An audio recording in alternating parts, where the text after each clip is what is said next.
Hello and welcome to Neography A to Z. On this channel, I take an analytical approach to reviewing the functionality of invented writing systems. That is, writing systems that were explicitly created, engineered, or invented for a constructed language, or to be used in place of an already existing system. I also review these systems for their aesthetic appeal in a less analytical way, but relying on decades of in-depth study and work in the field.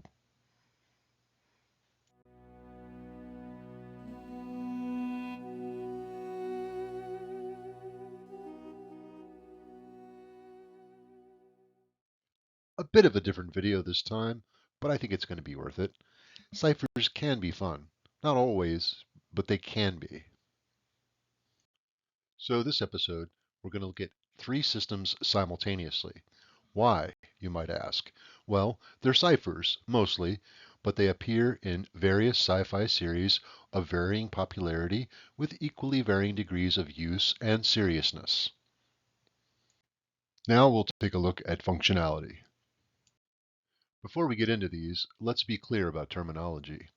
I use the term cipher, but what I mean to say is substitution cipher.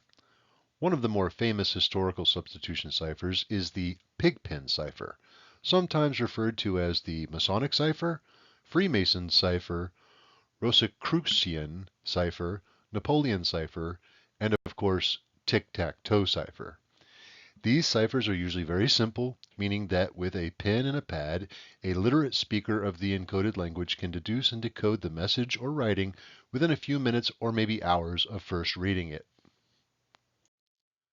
First up, we have the so-called alienese alphabet from Futurama. This is exclusively a one-for-one cipher used for English. The only significant feature here is the mostly developed punctuation, which lacks a question mark. I guess they don't ask questions in New York. Second, we have the Tinktonese alphabet. There are two versions, almost. If you look closely, you will notice that many of the quote-unquote cursive versions are identical, or nearly so, to their printed form. Specifically, B, Y, and M stand out as similar in both forms. Also note, while there are numerals, there are no punctuation marks in this system. Lastly, we have the quote-unquote visitor scripts. The top being from the original miniseries and TV show. The bottom is from the 2009 reboot of the TV show and is not an exact one-to-one cipher for English, but is still very much a cipher. Notice the lack of punctuation, but the odd inclusion of long vowels. You can also see that the 2009 version reuses many of the 1984 characters, reversed, flipped, or even rotated in some cases. What you see here are the four horsemen of the cipher lips. Anytime you see a neography, whether personal or for a piece of media that includes C, J, Q, and X, it's almost certainly nothing more than a cipher for English, or the language of whichever production it may be, perhaps even a Romance language. Art departments and production teams simply cannot help themselves, it would seem. Now we'll go over the aesthetics. While used mostly as a way for the writers to make inside jokes, the alienese alphabet is actually the most alien-looking of these three systems. It has complex shapes that, while thematically related, are divergent enough that it has the patina of a natural system.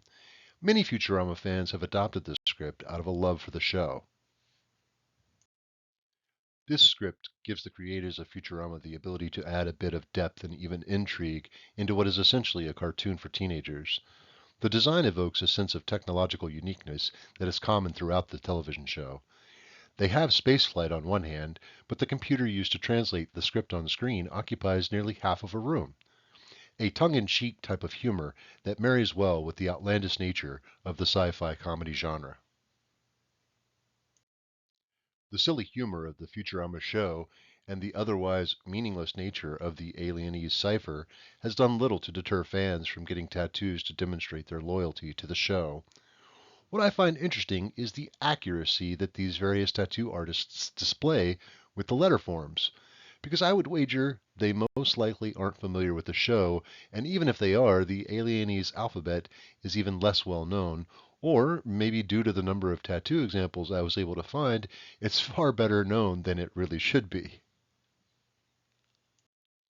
And for the Futurama fan that simply must display their love of the show to everyone, you can get a nice welcome doormat in alienese. And if you want to get your lettering perfect, you can also get this stencil so your journaling will be completely legible. Both available on Etsy. Moving on to the Tinktonese script. While it is unique, it's barely creative, resembling something like a heart rate readout, or polygraph, or maybe even a skilled Etch-a-Sketch artist. I don't know. But that didn't stop the showrunners from putting it in scenes on the very short-lived television show. Being used occasionally on signage and props doesn't make this cipher work any better, nor does it improve its appearance. Research indicates that the Tinktonese language, and I use that term extremely loosely, was nothing more than English syllables reversed with a few posteriori words, mostly coined on the spot or as needed during script writing. The intention to create an alien language, and to a larger extent alien culture, with this low level of effort, resulted in a laughable excuse for a script, and I would argue one of the elements that left the show, and the movie for that matter, with such a small fan base. It's simply not very inspired, nor does it help that the script is nothing but a poorly contrived cipher. Research for this video did not result in finding any human examples with Tinktonese tattoos, but we can supplement that with how tattoos were used in the TV show. It almost looks like they're paying homage to Charlie Brown's t-shirt on their wrists. Redbubble has a few Tinktonese items, but there doesn't seem to be much of a market for the newcomer swag. Now for the visitors. The 1980s version of V made little use of the cipher, as the theme of the show was far more dramatic and suspenseful than was related to the sci-fi aspects of the show. Also important is that the culmination of what the audience is told about the visitors' culture is that they are lizard-like aliens that want to eat people. Knowing that, and that they purposely gave their leaders very human, very English names, it makes sense that their language would barely even register as part of the story. Even when it did appear on screen, very little effort was made for it to be meaningful. These screen grabs you see here are jumbles of letters. The one on the top left includes symbols that aren't even on the chart for the original cipher of the 1984 version. These fleeting glimpses at an unusable and haphazardly designed system are more than disappointing.